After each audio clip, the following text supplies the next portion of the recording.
Hola, my name is Carlos Tanner, and I'm the director of the Ayahuasca Foundation. I thought it would be a good idea to speak a little bit about our 8-week initiation course.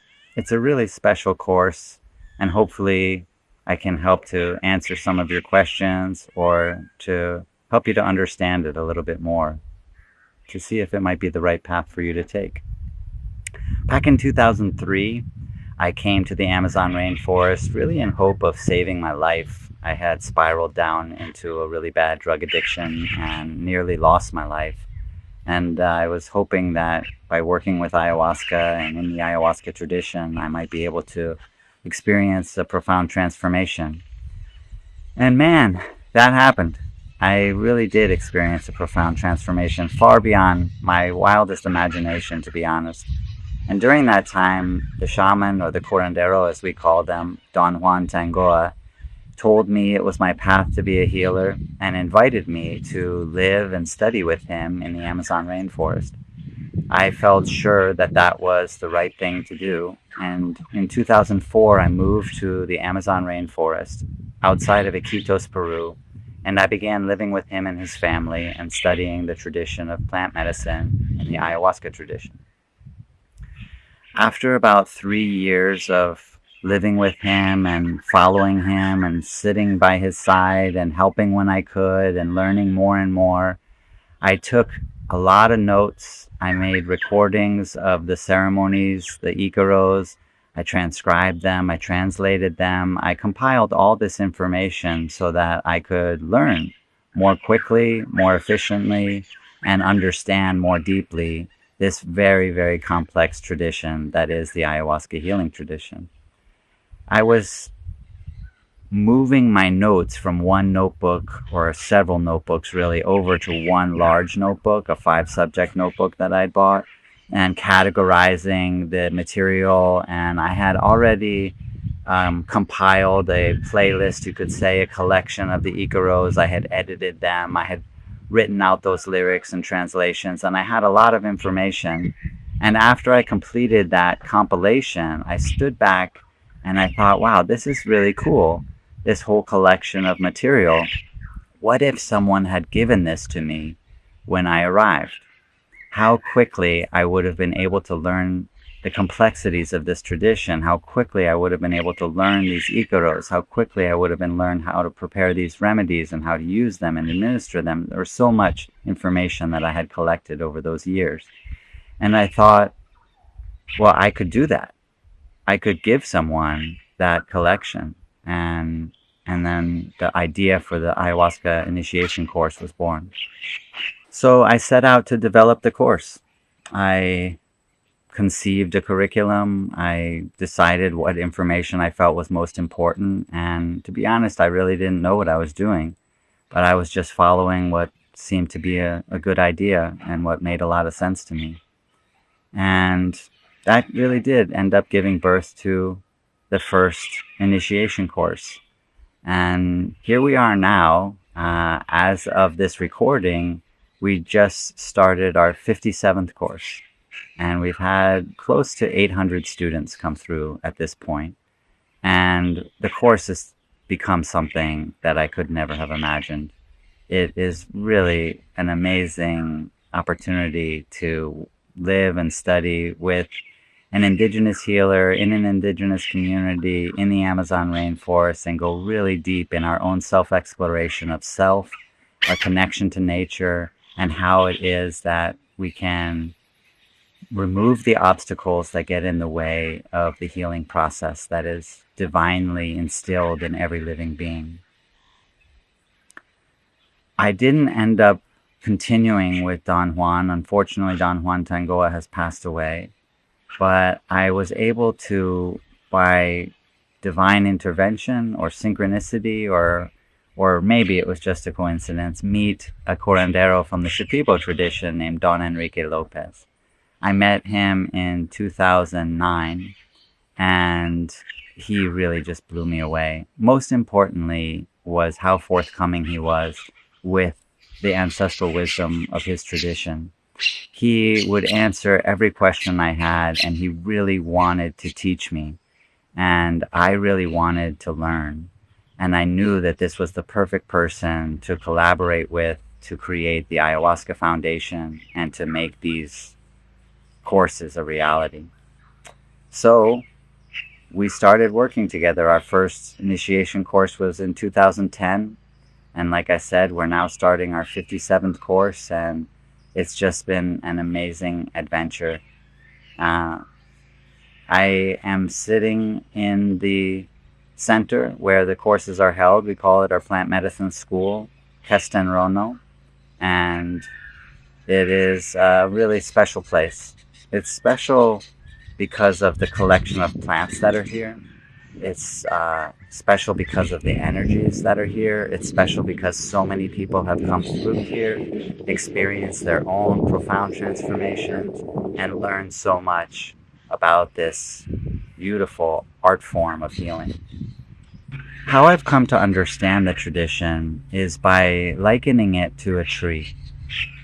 The roots of the tradition are found in the dietas. The dietas are this incredibly genius scientific art form of connecting to plant medicines, the spirits of particular plants, and really bringing us to a state of faith through that communion that allows us to remove the obstacles that prevent us from trusting in the medicine and believing in the ability to heal. It is a fascinating experience. And there are 5 plant medicines that form the root system of the specific tradition that we work with here at the course. Those 5 plants are noya, bobinsana, chullachaqui, chiric, sanango, and marusa. I envision the central root of this tradition to be noya. That would be the root that comes straight down from the tree, and it's the thickest root and provides the most nourishment. Noya is an incredibly fascinating tree, even if it might not even be considered a tree. It may literally be a state of being that some trees can attain. That's probably the perspective that I would take more likely than others, as opposed to a species.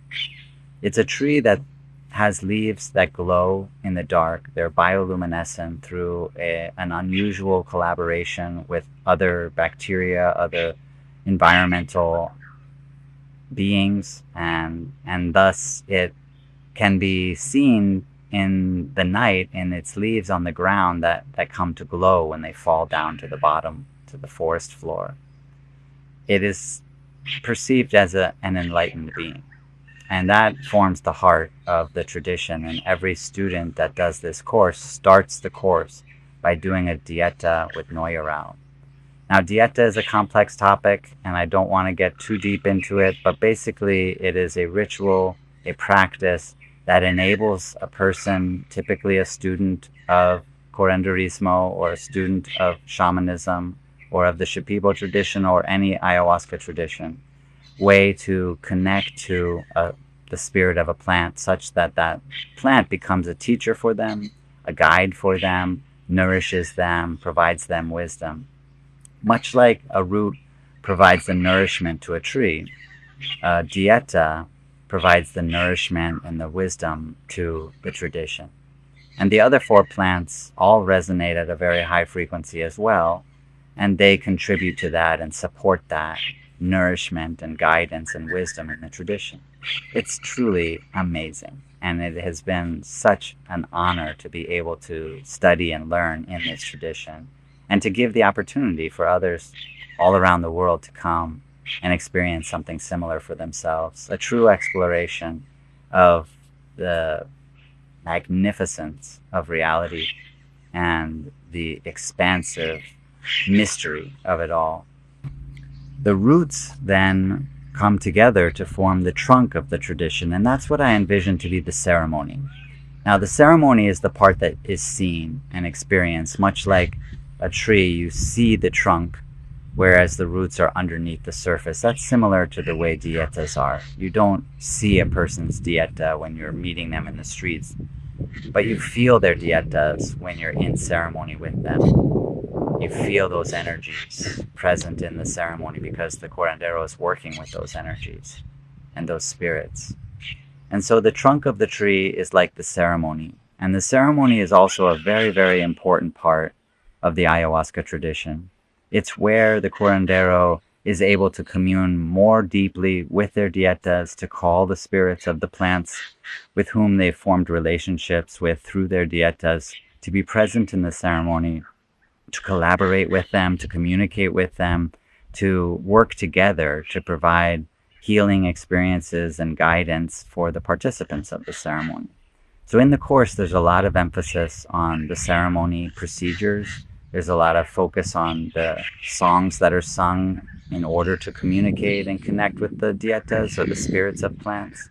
And there's a lot of emphasis on how to manage and navigate the effects of the ayahuasca and work with those plant spirits that have been dieted. There's a lot of emphasis on the dietas as well in terms of the guidance, but that is really a much more personal experience, because it is a relationship between each individual and the spirit of the plant that they're dieting. After that, the branches form from the trunk and reach out, and I envision those branches to be the treatments, the plant medicine treatments that are done outside of the ceremony. And so that's the third priority of the course, is the treatments. So students experience what it's like to take a number of remedies. This morning, students took a purgative called sangre de grado to help cleanse their digestive systems. They'll begin doing vapor baths. They'll experience plant baths. They'll make plant remedies that they drink. They'll make plant remedies and receive them and administer them that they use topically. They'll learn about a large variety of medicinal plants, their uses, and how to prepare them and administer them. There's a belief in the Shipibo tradition that you can never give a medicine that you haven't taken yourself. And I really like that. I like that rule. And for that reason, students of this course experience what it's like to receive a lot of different medicines. Along the way, those medicines have their medicinal effects as well. So students do cleanse their digestive systems, and they do cleanse their central nervous systems and their circulatory systems and their respiratory systems. They do open up their sensitivities. They do realize what it is to be open-hearted. They do raise their faith in plant medicines. And it is also a fascinating process. Guiding the course are two facilitators, and they're assisted by a volunteer, all of whom have done the course and have begun their education in this specific tradition that way, and then have come back to volunteer, and then eventually come back to train, and then to become a facilitator. They manage the day-to-day of the course, and they really maintain the structure of the course. So we have a curriculum, and that curriculum contains over 50 lectures, workshops. There are plant walks, there are activities, and of course there are over 20 ceremonies that take place during the course as well. The head of it all is Don Enrique Lopez, the Shipibo curandero. So he works together with the facilitators. He leads the ceremonies, but he works in collaboration with the facilitators. He leads a number of the talks and workshops, working also in collaboration with the facilitators who help to translate and help to interpret the information. And together they provide the course. But the course is a very personal experience because of the dietas. So a lot of the course is dependent upon the attitudes, the energies, the commitment, the determination, the passion, fascination, curiosity that each student has within them. And each student essentially learns accordingly to those factors and others. So who is this course for? Well, typically a student that comes to do this course is someone who has experienced ayahuasca, typically someone who has experienced great benefit from drinking ayahuasca in ceremonies and working with plant medicines, and feels a call to learn more. They feel a call that they want to go deeper. They feel a call that it's a path that they want to follow. And the initiation course is a great opportunity to explore all of those feelings. And it might work out that because of the course, you decide that this really isn't your path.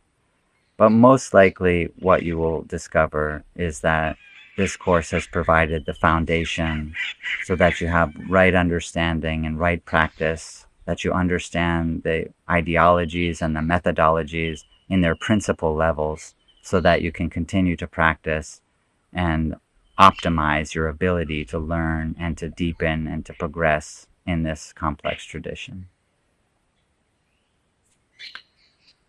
What happens after a course has changed quite a bit over the last however many years we've been offering it. It used to be that if you completed a course, you really needed to be a pioneer. And that option is still there. And for some people, depending on where they return to, it might be the only option. However, because we've had over 800 students come to do this course, we have seen the planting of the seeds of these traditions all over the world. And it's been amazing to see communities form on the east coast of the US, on the west coast, in the southwest, and down in the south, up in the north, up in Canada, down in Mexico, all through Europe, in the UK, Denmark, Portugal, Spain, the Netherlands, France, down into Africa, South Africa, other countries, and in Australia, Asia, the Middle East, all over the world, there are now communities that were started by students of this course. And that is, man, that's so cool for me. So now students actually can complete a course and they have a place to go sometimes. Not always, but sometimes they can go and become a contributing member of one of these communities that's already available, that's already existing. And that might be the path that a student takes. Or they might decide they want to start their own community, and that continues to happen too. Or they might just work with friends and family and not try to do anything big. Or they might just integrate their own experience and become a better person and learn their lessons and continue on with their lives in whatever direction it takes them. But it's not a course that's designed to provide a qualification to be a shaman at the end of the course. It takes a lot longer and a lot more work and practice to actually become a curandero. But by having the right principles, having a deep understanding of the right methodologies and the right ideologies, the right way to understand the experiences and navigate those experiences and guide others on those experiences, one can really have a very strong foundation upon which they can continue to build until they get to that point where they can consider themselves a curandero or can offer that service to others to help those people remove the same obstacles that they have removed in their path to healing. So if this feels like something that you feel a calling to do, you have a curiosity, you want to know more and understand more, you want to experience what it's like to build deep relationships with plant spirits such that they bring you to a higher state of faith in your life, then maybe this course is the right path for you to take. Check out the rest of the information on our website. Feel free to use the contacts form to connect directly to me if you'd like to have a call to speak about it or to write to me and ask questions if I can help you to clarify anything. And I hope that perhaps our paths will meet one day in the Amazon rainforest when you come to do this course. Thank you.